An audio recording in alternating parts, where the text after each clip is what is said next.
E diz assim a palavra do Senhor para a nossa reflexão hoje. Será que vocês também não conseguem entender? Perguntou-lhe Jesus. Não percebem que nada que entre no homem pode torná-lo impuro? Porque não entra em seu coração, mas em seu estômago, sendo depois eliminado.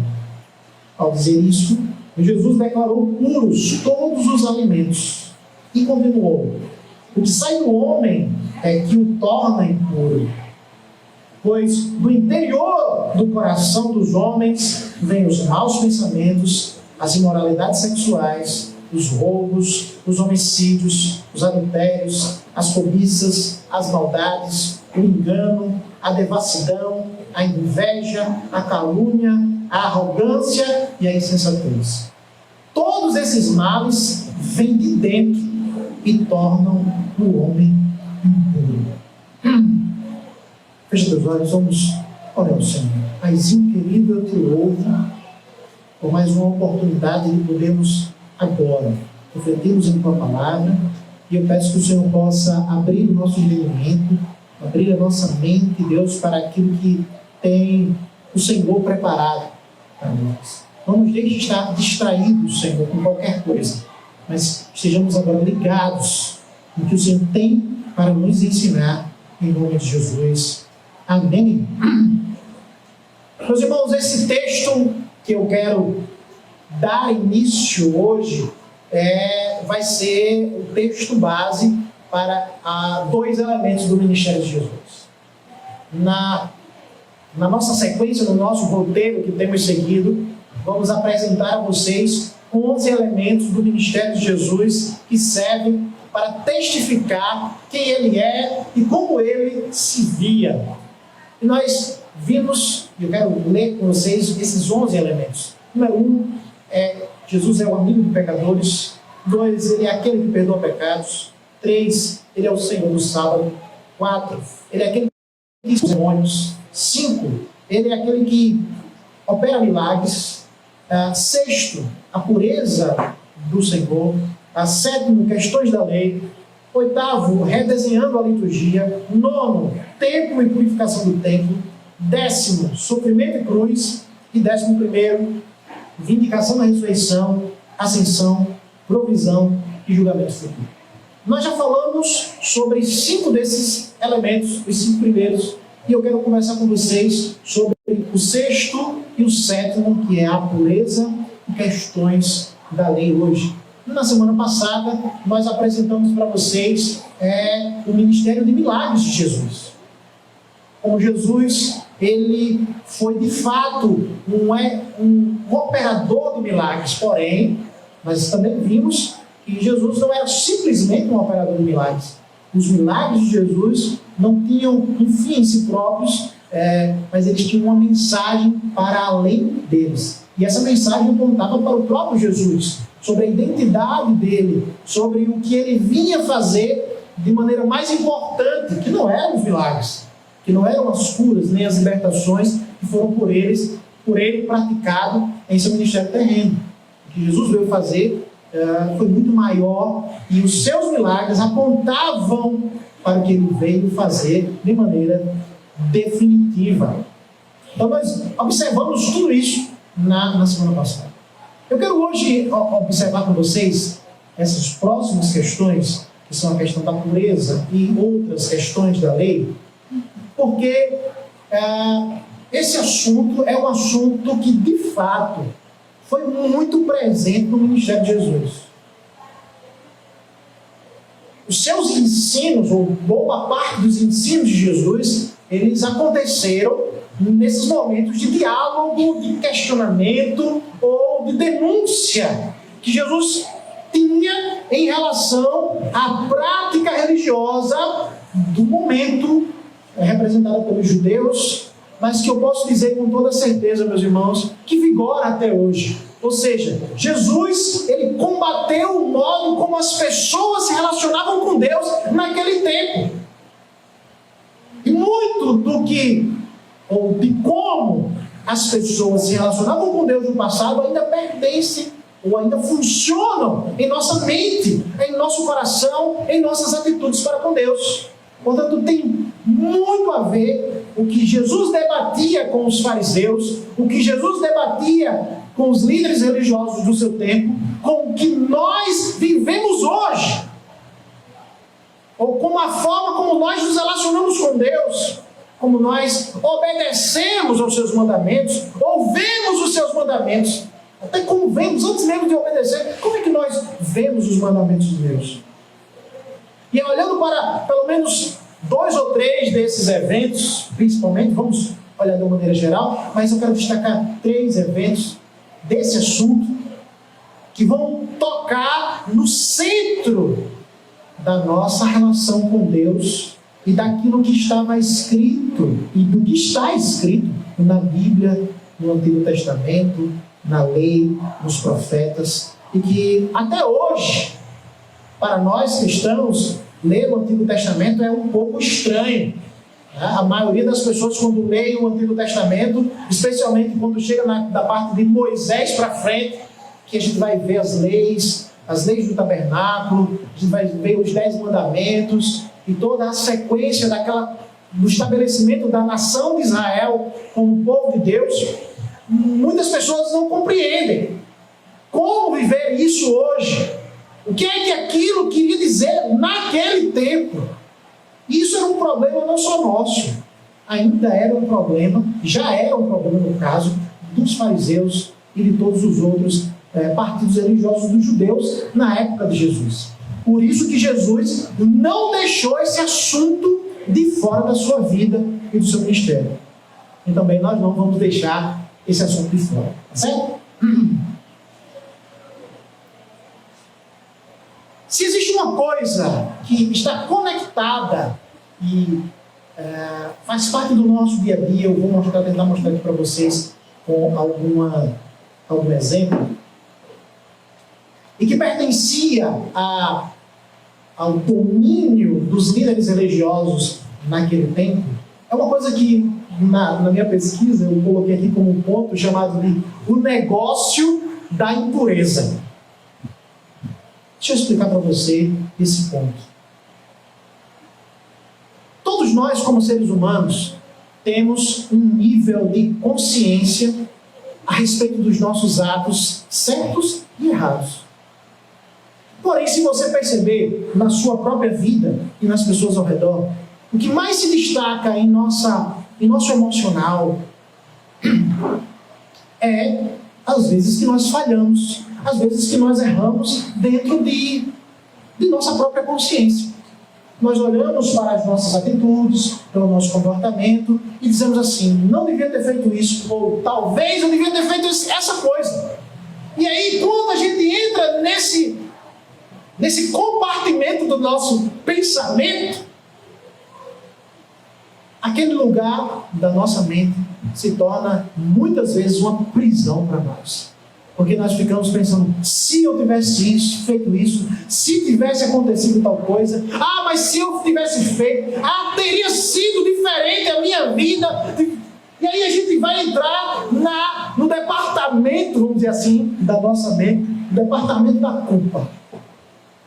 O departamento da culpa em nossa mente é muito grande, é muito atraente, é muito forte e ele muitas vezes nos atrapalha imensamente. Mas para piorar esta situação, nós vamos encontrar desde o tempo de Jesus, desde antes do tempo de Jesus, mas também ainda em nosso tempo, pessoas, olha só, preste bem atenção nisso, pessoas que tiram vantagem da nossa culpa, que em discursos e práticas e na construção de regras que talvez tenham até uma boa justificativa religiosa, mas que na verdade nos colocam numa prisão. Quando eu estava pensando sobre algumas coisas que os fariseus tinham como pensamento, como regra religiosa, Eu estava me lembrando de algumas coisas que a gente tem quando a gente é pirraia. Eu não sei se você já teve a ideia de quando você pisa assim no rejunte da cerâmica ou uma rachadura. A ideia é que a gente, quando pisou naquela linha, a coluna da mãe da gente se torna no meio. Você já teve esse pensamento ou alguma coisa assim, bem trágica assim? Não, se eu pisar aqui, vai acontecer uma tragédia comigo. Ou então aquela superstição bem besta. Se passar um gato preto na minha frente, é porque o meu dia vai ser ruim. Quando a gente é criança, a gente pensa essas besteiras. Ou então, se eu passar debaixo da escada, eu vou ter azar. Você já teve essa? Já pensou essa ideia? Né? Eu sei que passar debaixo da escada não é boa ideia nunca, né? Porque pode cair alguma coisa na sua cabeça ali. O azar seria esse, né? Ou então a escada cair debaixo da sua cabeça. Mas só pelo fato de passar ali, aí você, desafio você a fazer tal coisa, aí faz uma coisa bem absurda e vai acontecer alguma tragédia na sua vida. Ou vai acontecer uma coisa boa na tua vida. Quando a gente é pirraia, a gente inventa um monte de regrinha maluca pra gente. Eu não sei se é pra se divertir ou não. Mas a gente inventa essas coisas. A gente vê na televisão, a gente vê nos livros, a gente vê nos filmes, esse tipo de coisa. Aí a gente às vezes coloca isso na nossa vida também. E a gente vai viver algumas regrinhas do tipo assim: olha, se eu sair e eu bater na minha porta 3 vezes, quando eu sair, quer dizer que meu dia vai ser legal, vai ser bacana. Aí você faz isso todo dia. No final, você sai de casa e fecha. A psicologia vai, nessa área aí, adorar esse tipo de ideia, esse tipo de pensamento. Vai dar muito dinheiro, muito psicólogo, esse tipo de atitude, que eles vão chamar de transtorno obsessivo compulsivo. Tem algumas coisas que a gente fica pensando assim. A gente constrói regras, a gente constrói medos, a gente constrói coisas para nós que, se nós não fizermos aquilo naquele dia, daquela forma, nós imaginamos que a nossa vida vai acontecer uma tragédia, ou se eu não fizer aquilo, não vou ter sucesso. Por que eu estou trazendo esse exemplo que é tão presente em nossas vidas? Porque eu quero mostrar para vocês o que aconteceu nessa história que eu acabei de ler para vocês aqui em Marcos capítulo 7. Em Marcos capítulo 7, não está aqui na tela, então você vai acompanhar na sua Bíblia aí, deixa a tua Bíblia, vai lá no versículo 1, e você vai ver que ali, nesse momento, Jesus está quieto no canto dele. Jesus está lá ensinando, fazendo as coisas, e vem lá no versículo 2, os fariseus. Eles vão chegar junto de Jesus e vão catucar, vão mexer, como diz assim, mexer com onça com a vara curta. Eles vão chegar para Jesus e dizer assim: mas Jesus, vem cá, me explica um negócio. Por que os teus discípulos não respeitam as tradições dos líderes religiosos, dos nossos anciãos, de lavar as mãos e de purificar as mãos antes de tocar nos alimentos? Rapaz, para que eles foram fazer isso? Marcos, que é um autor, nós sabemos que Marcos é um autor que escreve para os gentios, justamente por causa desses versículos 3 e 4 aí, por exemplo. É uma das coisas que Marcos muito faz em seu evangelho. Marcos está explicando por que aquilo era um problema. E ele explica que os judeus têm a prática de purificar as suas mãos, de lavar as suas mãos antes de tocar na comida. E eles também lavam pratos, eles lavam utensílios, eles fazem um monte de coisa. Aliás, Marcos diz aí nesse texto que quando eles chegam em casa, eles vão se banhar e eles vão, enfim, todo o que na nossa perspectiva é um asseio. Essa pessoa é uma pessoa muito asseada. Olha, quando chega da rua, toma um banho. Talvez você nem faça isso, mas o judeu já fazia isso, né? Ele chega, não toca em nada, ele vai logo direto, tomar um banho, não um banho de chuveiro, ele vai entrar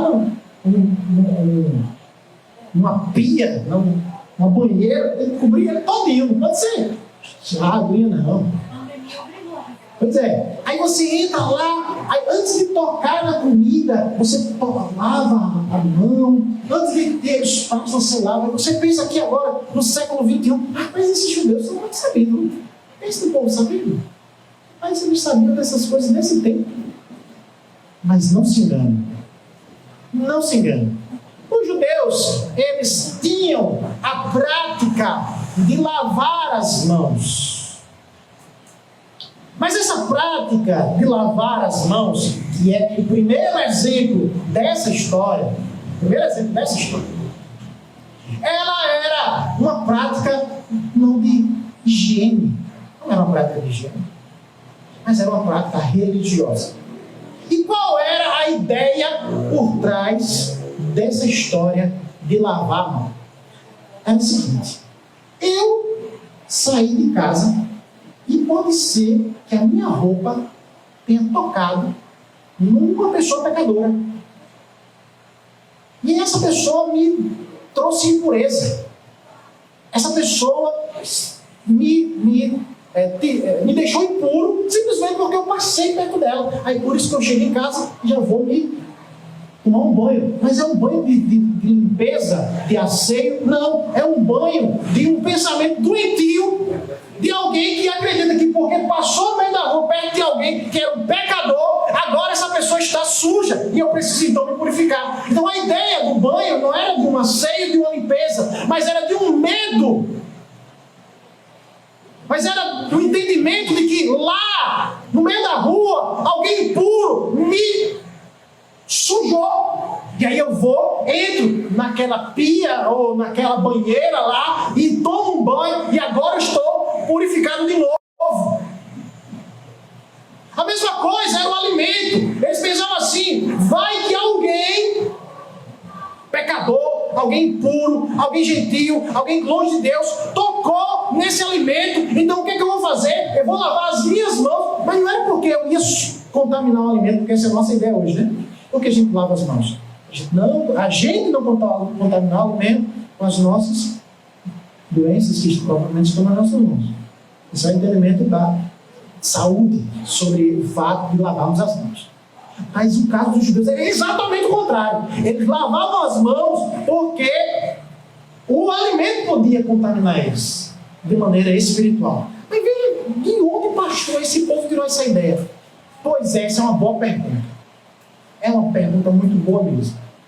Porque, de fato, o Antigo Testamento traz alguns rituais de lavar as mãos, de limpeza, mas isso era um excesso. Esse era o problema do negócio de impureza, do departamento da culpa na cabeça desses homens. Mas você acha que isso aqui é uma besteira? Pastor, que besteira é essa? Porque esses camaradas, Jesus fez tanta questão de debater esse assunto. Meus irmãos, o negócio era muito sério. Eu estava pesquisando hoje, eu não sabia que era tão sério, até hoje é tarde. Porque essa lei, essa regrinha de não lavar as mãos antes de tocar nos alimentos, dava até morte. E era isso que os fariseus estavam reivindicando de Jesus. Eles estavam pedindo a cabeça dos discípulos aqui nessa história.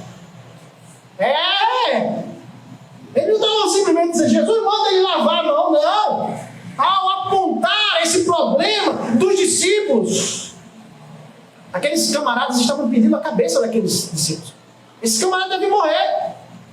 E você também, né? Porque você é o mestre deles. Você não está ensinando direito. É por isso que Jesus vai responder com... Daqui a pouco você vai ver como Jesus vai responder bem direitinho essa história. Então, gente, até hoje nós vamos encontrar pessoas que se relacionam com Deus baseados na sua própria culpa. Porque o que essas pessoas estavam fazendo com esse ritual, ou com esses rituais, era uma demonstração de santidade dentro da visão deles, de piedade para Deus. Elas estavam fazendo isso isso na pretensão de que Deus iria achar isso no máximo. Oh, como essa pessoa é uma pessoa pura. Meu irmão, esse tipo de pensamento até hoje pode nos aprisionar. Quantas vezes eu e você chegamos diante de Deus e queremos fazer coisas para impressionar a Deus? Deus, mas eu oro. Deus, mas eu faço. Deus, mas a minha oferta é a maior oferta da igreja. Meu Deus, mas a minha roupa é a roupa mais pura, mais santa. A minha boca, a minha família, o que eu tenho é isso, é o melhor. Gente, como se nós pudéssemos de alguma forma impressionar Deus. Deixa eu só te lembrar, só um pequeno detalhe, bem importante. Nada que você tem é seu. É o Senhor quem te deu. Então tudo que você tem é dele. Então nada que você ofereça a Deus é seu mesmo. Primeiro veio dele, depois volta para ele. Se você devolver para ele, tá? Então nada que você oferece a Deus é algo que Deus vai dizer, mas rapaz, olha, sem essa eu não ia viver. Sem essa, se você não fosse você, eu passaria a eternidade todinha faltando esse detalhe. Deus vai fazer isso com você? Nunca. Nunca. Então a prática desses homens não era uma prática de asseio, não era uma prática contra a abominação do pecado. Não, eles estavam querendo impressionar Deus com aquela prática. E nós muitas vezes também queremos impressionar Deus. Algumas lições que Jesus vai começar a dizer aí, e eu quero olhar aqui com vocês, porque Jesus, quando vai conversar com esses homens, ele vai aproveitar essa oportunidade, essa ocasião, e ele vai denunciar todo esse negócio da impureza. Ele vai mostrar que isso é real, que isso é um problema, e ele vai dizer onde, na verdade, é estabelecida a verdadeira piedade, no mais profundo do ser, nas motivações, desejos e intenções, naquilo que ele mesmo vai chamar de coração. Então, algumas lições que estão aí nessa história, eu não vou olhar versículo por versículo, porque nós temos um outro assunto. Mas algumas lições que estão nessa história são as seguintes. Primeira lição dessa história. Muitas vezes, criamos tradições, atitudes, comportamentos, tentamos fazer coisas que parecem na nossa cabeça, que nos ajudam a obedecer a Deus, mas na verdade estas coisas estão transgredindo a lei de Deus. E aqui eu quero abrir para o exemplo que Jesus vai contar nessa história. Se você acompanhar esse texto, Jesus vai dizer assim: vocês desobedecem a lei de Deus com esse negócio de regrinha que vocês criaram aí para fazer as coisas de uma maneira que vocês conseguissem desobedecer a Deus, mas mesmo assim se saísse por bom. E aí Jesus vai dar um exemplo. E ele vai dizer assim: no meio de vocês, se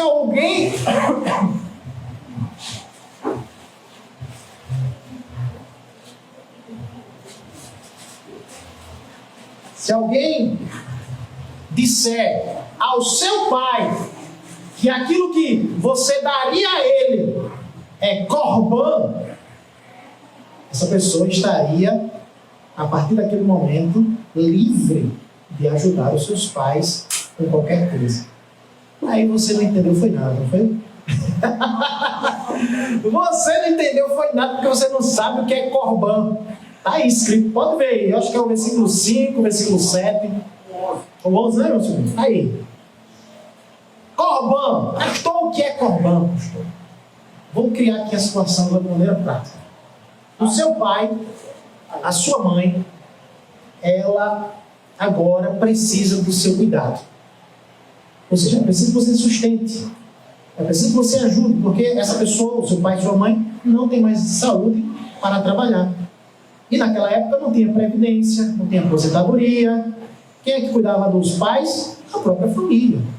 Mas aí você que é um bom filho, assim, meu pai, olha só, tudo o que eu queria lhe dar, agora eu disse que vai ser reservado para o Senhor como uma oferta especial. Isso se chamava Corban. Corban era uma oferta, você escolhia qualquer coisa. Você dizia que qualquer coisa, uma árvore, uma casa, um campo, ou escravos, a partir daquele momento, o lucro que eu ia ter destas propriedades seria dedicado ao Senhor. No dia que eu dissesse ao meu pai que tudo que eu podia fazer por ele, eu não faria por ele, mas eu ia colocar diante de Deus, aí Jesus disse assim: se você fizer isso, você está desobedecendo o mandamento de Deus. O mandamento de Deus é: honra teu pai, tua mãe. Ou seja, se teu pai precisa, se tua mãe precisa, você cuida dele. Amém? Amém? Aí se você diz: não vou cuidar, mas esse tempo, essa energia, esse dinheiro que eu vou achar para o Senhor, eu vou levar o tempo. Aí os fariseus diziam assim: mas se for para levar o tempo, pode. Se eu pegasse esse dinheiro e fizesse qualquer coisa, estava errado. Eu tinha desobedecido o mandamento de Deus. Mas se fosse para Corban, ou seja, para o partido religioso, ou para os sinédrios, ou para a sinagoga, ou para o templo, estava liberado. Meu irmão, isso aí é o exemplo de jeitinho judaico. Não é nem jeitinho brasileiro, né?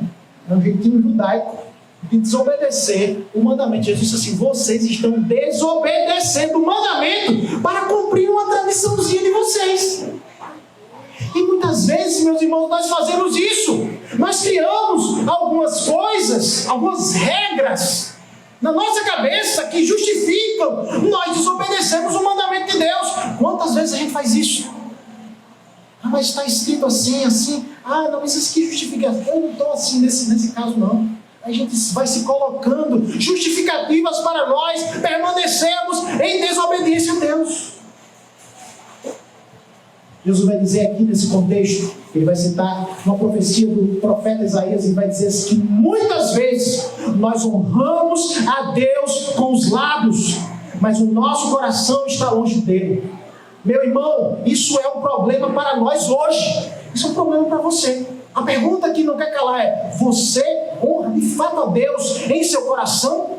O seu coração está perto de Deus? Quais são os seus lábios que dizem: Senhor, és lindo, oh Deus, eu te amo, oh Deus, eu te adoro, oh Senhor, como tu és bom, como eu quero estar contigo? E é tudo da boca para fora.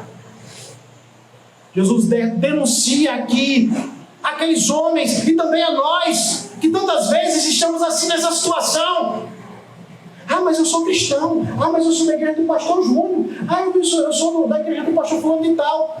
Meu irmão, em nome de Jesus, isso não te resolve não. Quando você chegar dentro de Jesus, vai dizer: Senhor, eu era da igreja, da IEB.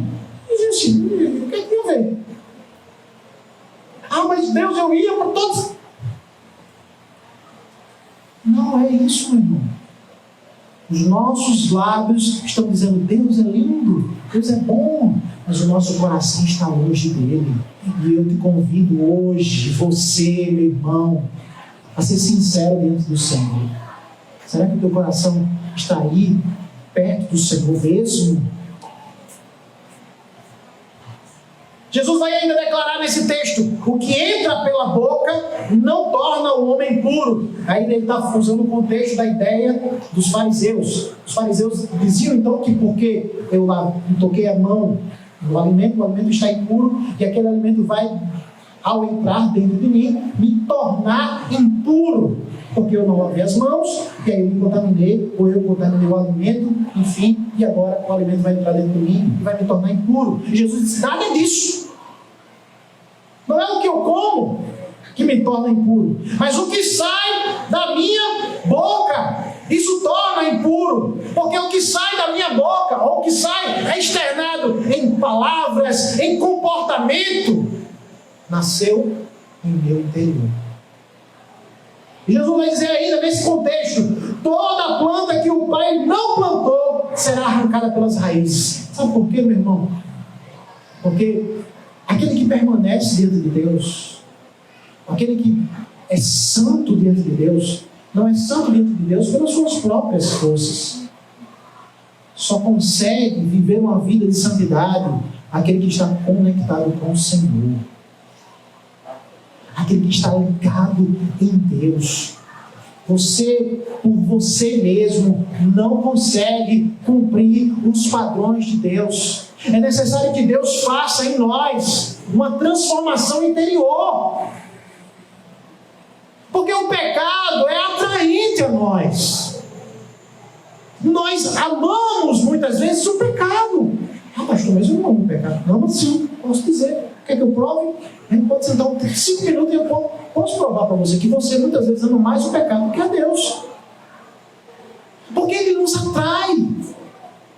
E se o Senhor não nos fortalecer, e se o Senhor, pelo poder do seu Espírito, não nos transformar em nosso interior, nós não temos condições jamais de cumprir os padrões de Deus. A gente pode passar 24 horas de oração, a gente pode fazer vigília todo dia, a gente pode jejuar todos os dias, a gente pode ler a Bíblia toda, uma vez por semana você lê a Bíblia toda, mas mesmo assim, todos esses esforços não serão suficientes para você ter uma vida de santidade, onde você impressionar a Deus. Pergunta que eu faço a você: o seu coração está perto do Senhor? O que sai da nossa boca, o que sai da boca vem do coração impuro do homem. E Jesus lista aqui algumas coisas: os maus pensamentos, os homicídios, os adultérios, imoralidades sexuais, roubos, falsos testemunhos e calúnias. Então, o problema está no seu coração. E se o seu coração está longe de Deus, a sua vida vai estar cheia de escuridão. Essa é a primeira questão que Jesus coloca. Eu já falei aqui em outras pregações, como algumas vezes a gente prega o Evangelho para determinadas pessoas, e elas dizem assim: olha, quando eu mudar a minha vida, eu vou para Jesus. Olha, quando eu consertar tal coisa na minha vida, aí eu vou para Jesus. Mas não é assim que funciona. Porque a gente não pode consertar a nossa própria vida. Só Jesus conserta a nossa vida. Você pode dizer isso para a pessoa que está ao seu lado? Só Jesus conserta você. Só Jesus conserta você. Não subestime o pecado, não subestime a culpa. Quantas vezes a gente alimenta a culpa, a gente alimenta o pecado, dizendo: não, mas eu consigo, mas eu posso, eu realizo, eu vou conseguir vencer. Não! Sem Jesus nós não conseguimos vencer o pecado. E Jesus está ensinando essas coisas como revelador da vontade de Deus. Aqueles homens ali, ao declarar aquelas regras, eles estavam dizendo: não, Deus quer isso, Deus quer isso, Deus quer isso. E até hoje homens e mulheres estão dizendo: Deus quer isso, Deus quer aquilo. Mas Jesus está Ele dizendo pela sua própria autoridade o que Deus quer. O que Deus quer é que o nosso coração esteja de verdade junto dele. E que nós sejamos purificados pela santidade de Deus em nossas vidas. O que é que transforma a vida de alguém? Um encontro com Jesus, uma vida caminhando com Jesus de verdade. A segunda parte da nossa mensagem vai trazer 2 situações aqui, que é as questões da lei. Eu já comecei falando sobre questões da lei. Questões de pureza são questões da lei, mas existem algumas coisas que eu quero destacar aqui para você nesse ponto. O termo lei é a palavra grega nomos. Quando vem, por exemplo, a nossa palavra norma, ela não aparece de jeito nenhum no livro de Marcos. O Evangelho de Marcos não tem a palavra lei. Pode ler lá, não tem lei no livro de Marcos. No livro de Mateus, essa palavra aparece 8 vezes. No livro de Lucas, ela aparece 4 vezes, nos capítulos 10 a 24. E ela aparece 5 vezes somente em um capítulo, que é o capítulo 2 de Marcos. Ou seja, então temos 7 vezes em que a palavra lei aparece no livro de Lucas. 8 vezes em Mateus, 7 vezes em Lucas. Mas ela aparece 15 vezes no Evangelho de João. Então, em 15 situações do Evangelho de João, essa palavra ela é chamada. Então, a lei, o tema lei, é um assunto importantíssimo também no ministério de Jesus. Mas eu quero agora destacar dois eventos, ou dois momentos, em que Jesus fala para nós, e eu quero que você observe aqui. O primeiro evento, ou aliás o segundo, da nossa pregação, está ali em Marcos, capítulo 12, dos versículos 28 a 34. Você pode passar aí a sua Bíblia aí, tá? Uma passadinha, certo? Chega lá no capítulo 12, versículos 28 a 34. Também está lá em Mateus 22, 34 a 40, e também lá em Lucas 10, 25 a 28. Já que você já estava lá em Marcos, já que você estava lá em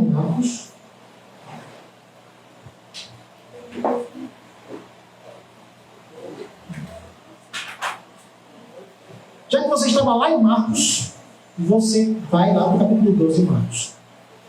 Em Marcos e Mateus, nós vamos ter essa situação sendo apresentada da seguinte forma. Um fariseu chega diante de Jesus e pergunta qual é o maior mandamento. E Jesus responde. Em Lucas, a situação é uma outra situação diferente. O fariseu é um fariseu também, mas pergunta sobre a questão de como receber a vida eterna. Jesus pergunta a ele o que a lei diz, e o próprio fariseu responde isso aqui que você vai encontrar aqui também em Marcos. Quando Jesus fala, ou quando Jesus é questionado sobre a lei, sobre qual seria o principal ou o grande mandamento, Jesus não se esquiva. Jesus não diz, olha, a lei não vale de nada, como algumas pessoas dizem hoje. Não. Jesus nos diz o que está escrito. E Ele coloca aqui para nós um resumo da lei.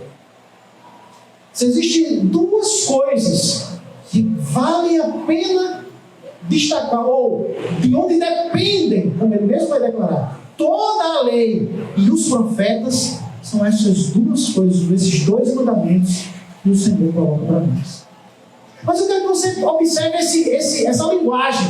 A linguagem aqui é lei, ou seja, uma regra, um estabelecimento jurídico que tem dominação sobre a minha vida. Essa lei não é simplesmente uma lei humana, ela é uma lei divina, e esta lei tem mandamentos. O que é um mandamento? É uma ordem. Mas se você observar aí nesse texto, quais são as duas ordens que estão sendo declaradas por Jesus nesse texto de Marcos capítulo 12, dos versículos 28 a 34? Alguém pode dizer para mim quais são as duas coisas que ele está ordenando aqui? Alguém pode dizer? Marcos capítulo 12, versículos 28 em diante. Alguém já chegou aí nesse texto? Então diga para mim de uma maneira resumida aí o que é. Qual é a primeira coisa? Amar a Deus. Amar a Deus. E qual é a segunda coisa? Amar ao próximo. Amar ao próximo. E aí eu pergunto a você: ordem? Amar? Amar é uma ordem? E a resposta é sim. O princípio fundamental de toda a lei de Deus não é o cumprimento de um monte de regras, mas é a vivência desses dois princípios. O princípio número 1, amar a Deus. A base de tudo o que nós fazemos diante de Deus deve ser o nosso amor a Ele. Os fariseus tinham várias outras motivações. Eles queriam impressionar uns aos outros. Eles talvez quisessem até impressionar a Deus. Ou talvez quisessem se justificar diante de Deus. Eles talvez tivessem culpa por ter feito algo que desagradava a Deus. Então eu vou compensar aqui. Eu vou dar uma oferta. Eu vou orar. Eu vou dar um monte de coisa. A culpa. Mas não era por amor a Deus. E até hoje isso vale. E a pergunta que não quer calar é: por que você vem à igreja? Por que você obedece a Deus? Pastor, eu obedeço a Deus, sabe por quê? Porque se eu não obedecer a Deus, Deus vai me lançar no inferno. Não, então você não obedece por amor a Deus. Você obedece porque você tem medo de ir para o inferno. E aí é um problema. Porque você pode cumprir tudo ao pé da letra, mas você não cumpriu o princípio da lei. Porque o princípio da lei é amar a Deus. Aí a gente vai conversar às vezes com as pessoas têm dúvida. Pastor, é pecado fazer isso? Né? Pastor responde muito esse tipo de pergunta, né? Toda vez que alguém vê um pastor, dá uma vontade de perguntar, tipo, pastor, é pecado fazer tal coisa? Ou pastor, é pecado não fazer tal coisa? Né? De vez em quando a gente tem esse tipo de coisa, de questão para responder. Meu irmão, tudo o que nós fizermos que não for feito por amor a Deus, cai em pecado. E tudo que eu faço por amor a Deus não é pecado.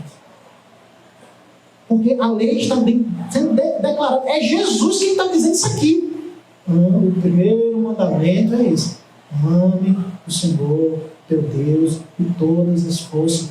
Então, a minha prática de vida, a forma como eu me comporto na minha casa, a forma como eu me comporto no meu trabalho, a forma como eu me comporto na sociedade, a forma como eu faço qualquer coisa na vida, deve ser a seguinte: Deus, eu te amo, por isso eu faço isso. Deus, eu te amo, por isso eu não faço isso. É a expressão do nosso amor a Deus. Porque se não for isso, meu irmão, tudo que você está fazendo é vão. Todo o esforço que você está tendo não vai dar em nada. Porque Deus não se impressiona com os nossos atos, com as nossas obras. Deus não ganha nada com isso. Mas se você o faz porque você ama ao Senhor. E o segundo mandamento: ama o seu próximo. É óbvio, mas não está completamente ligado. Amor a Deus e ao próximo. Assim, o nosso relacionamento com Deus influencia o nosso comportamento e o nosso relacionamento com os outros. Como é que eu vou amar minha esposa? Se eu amar a Deus, eu vou amar minha esposa. Se eu amar a Deus, eu vou amar meu esposo. Se eu amar a Deus, eu vou amar meu filho, minha filha. Se eu amar a Deus, eu vou amar meus irmãos, a igreja. Ah, pastor, eu não gosto da igreja. Ah, eu não gosto do povo da igreja. O povo é muito chato. Ah, é um povo muito assim, muito assado. Aí você, meu irmão, se você não ama a igreja, você não ama Jesus. Se você não ama as pessoas, você não ama Jesus. Porque quem ama a Deus vai amar as pessoas. Quem ama a Deus vai ter um comportamento de santidade.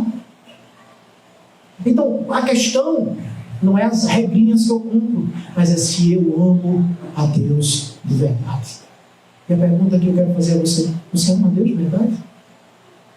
Você ama a Deus de verdade? A última situação, a terceira situação que eu quero colocar aqui para vocês, é aquelas 6 antíteses que Jesus coloca em seu Sermão da Montanha. Eu sei que eu disse a vocês que eu não iria, durante essa pregação, durante essa série de mensagens, puxar os discursos de Jesus.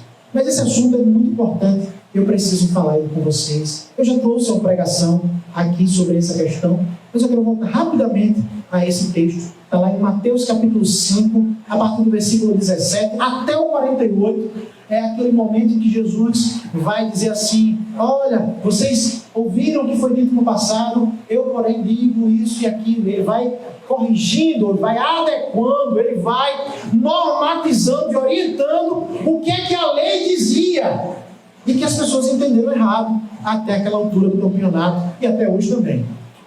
Mateus capítulo 5, versículo 17, nós temos o ensino de Jesus sobre a sua relação e a relação dos seus discípulos com a lei no Sermão do Monte, Sermão da Montanha, tá?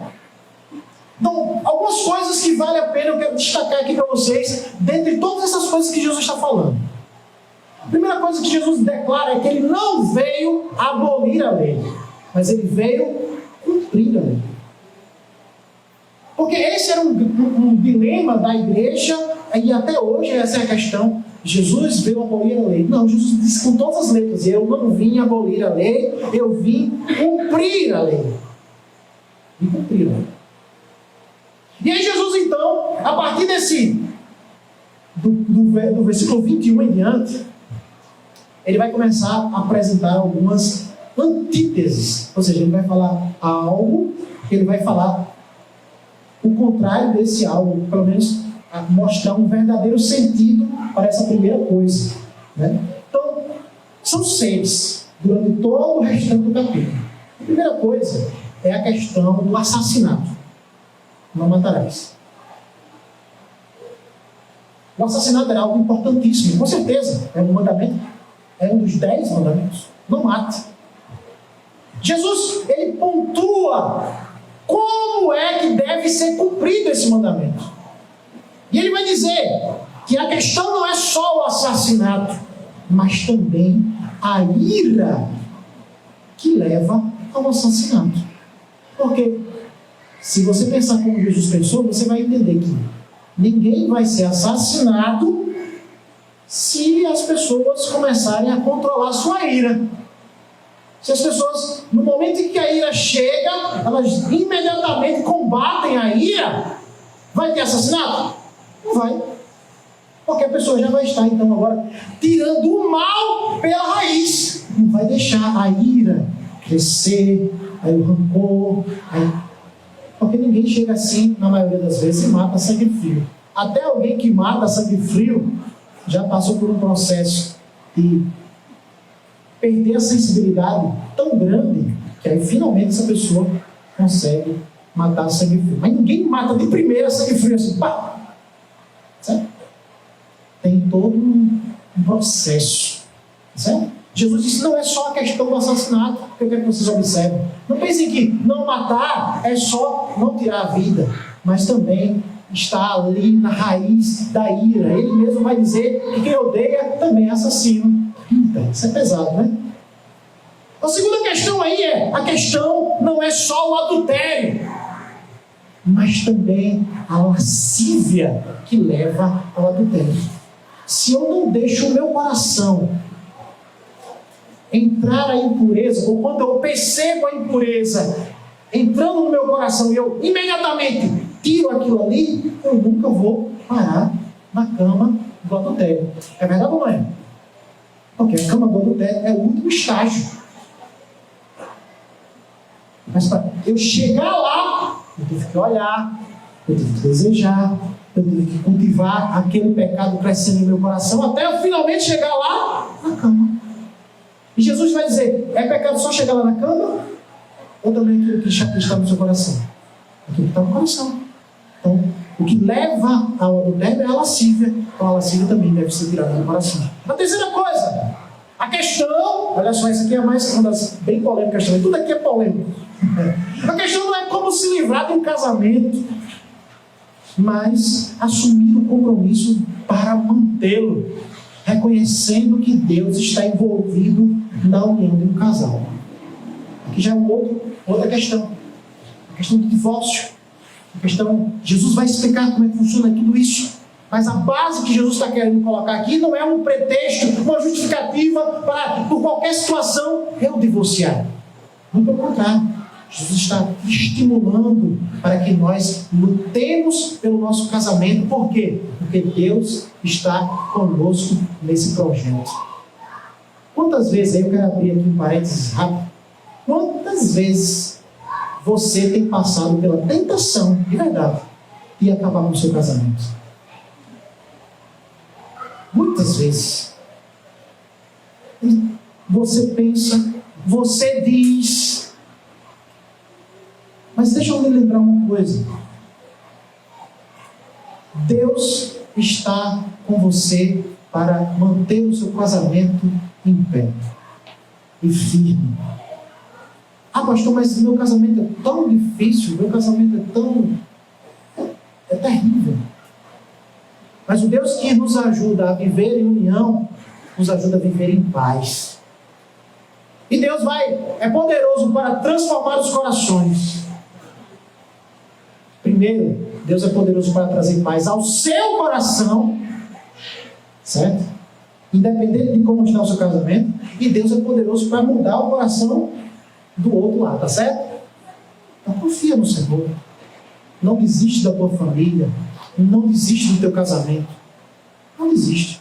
Porque hoje nós temos visto muitas pessoas desistindo rapidamente do casamento. Beleza. Agora eu não quero mais. Vai-se embora. Não desista. Tá certo? Deus é contigo nessa empreitada e você vai ver milagres acontecendo em sua casa, em sua família, em nome de Jesus. A quarta questão aqui, quarta. A questão não é como um juramento é pronunciado. Se eu juro pela minha cabeça, se eu juro por Jerusalém, se eu juro pelo ouro do altar, se eu juro pela oferta do altar. Não!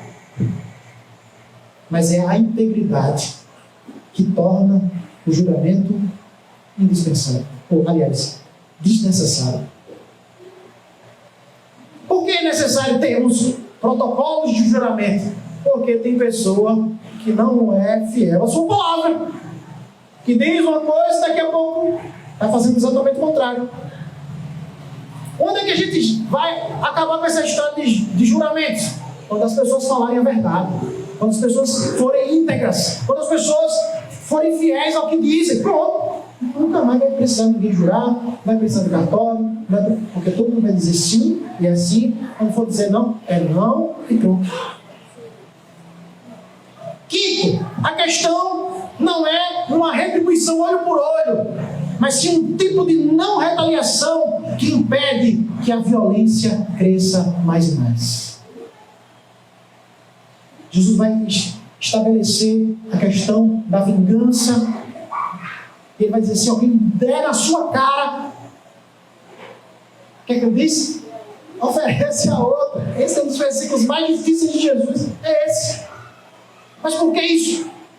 Porque você não vai entrar no ciclo de violência. Se alguém lança maldição contra você, você tem bênção em você. Não maldição. É claro que nós temos contextos, já falamos sobre isso. E o último, sobre odiar o inimigo. Não é uma questão de odiar o inimigo para ir além. Odiar o inimigo era comum, era o que todo mundo até dizia, propagandeava até hoje. Lá tem muita ira contra os inimigos lá naquela região. Até hoje ainda tem aqui também. Mas o que é que Jesus nos ensina? A amar os nossos inimigos, a orar por eles, a fazer o bem a eles. Meu Deus! Falamos sobre isso nessa semana. Toda essa história aqui é para mostrar, meus irmãos, que a lei que está escrita não é uma lei ultrapassada. Na verdade, o que Jesus veio fazer ali foi, debaixo da sua autoridade, restabelecer os princípios que estavam por trás de cada mandamento, de cada ordem. Ele não aboliu, ele não derrubou. Na verdade, o que Jesus fez, na verdade, foi piorar, né?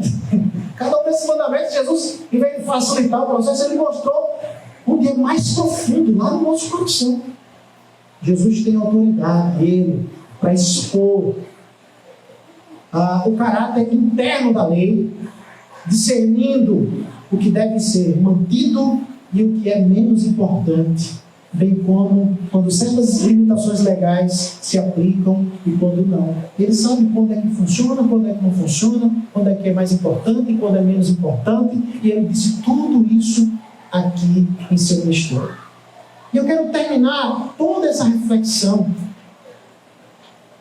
sobre a impureza, sobre o princípio fundamental da lei e sobre como Jesus e nós nos relacionamos com a lei, voltando a uma questão que eu levantei aqui para vocês.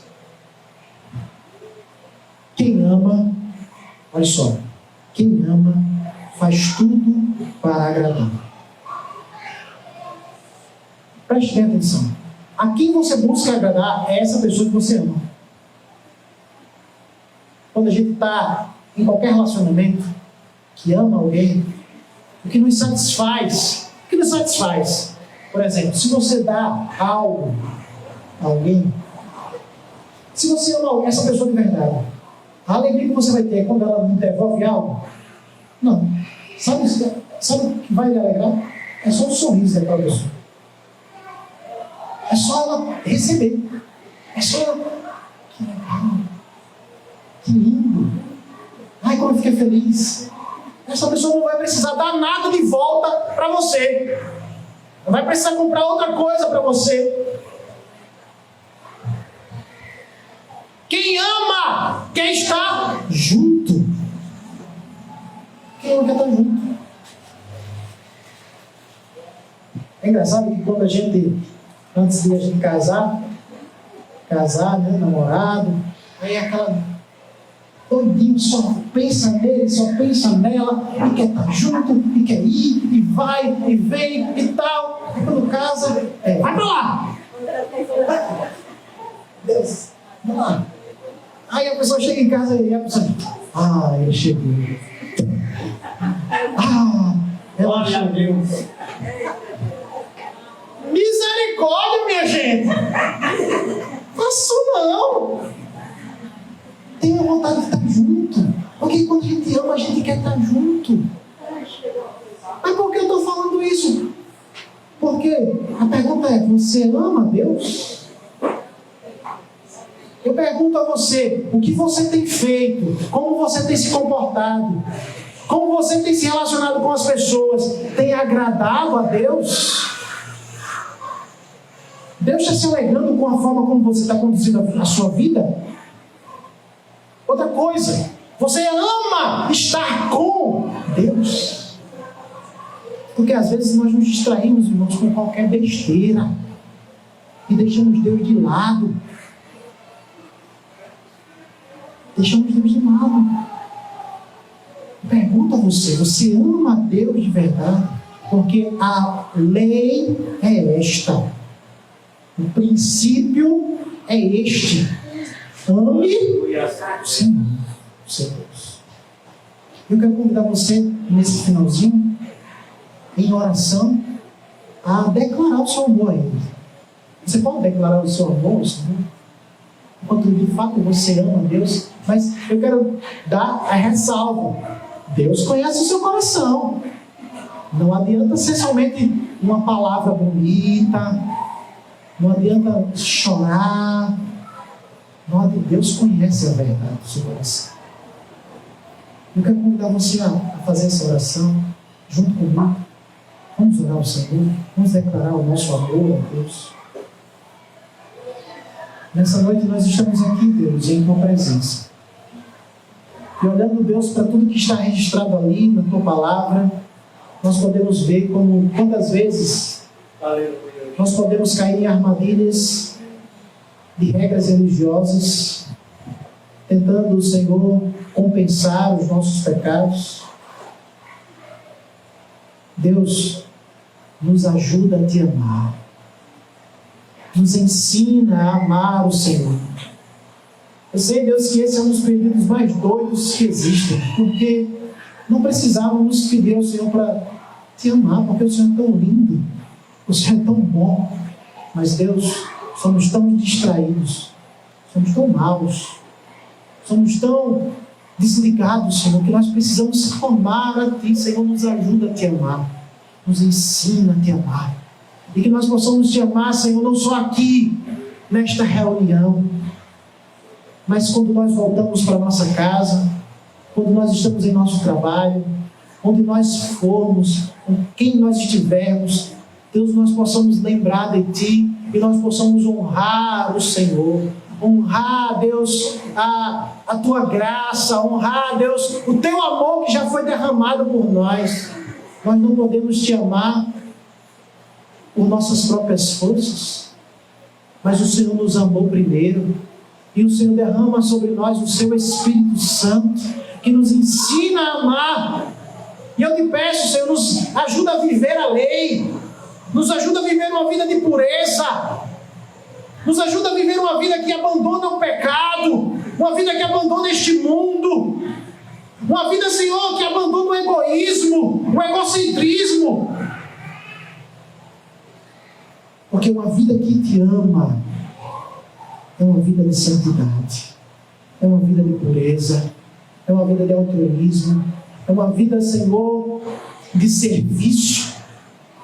E eu Te peço, começando em mim, nos ensina hoje a amar o Senhor. Em nome de Jesus. Amém.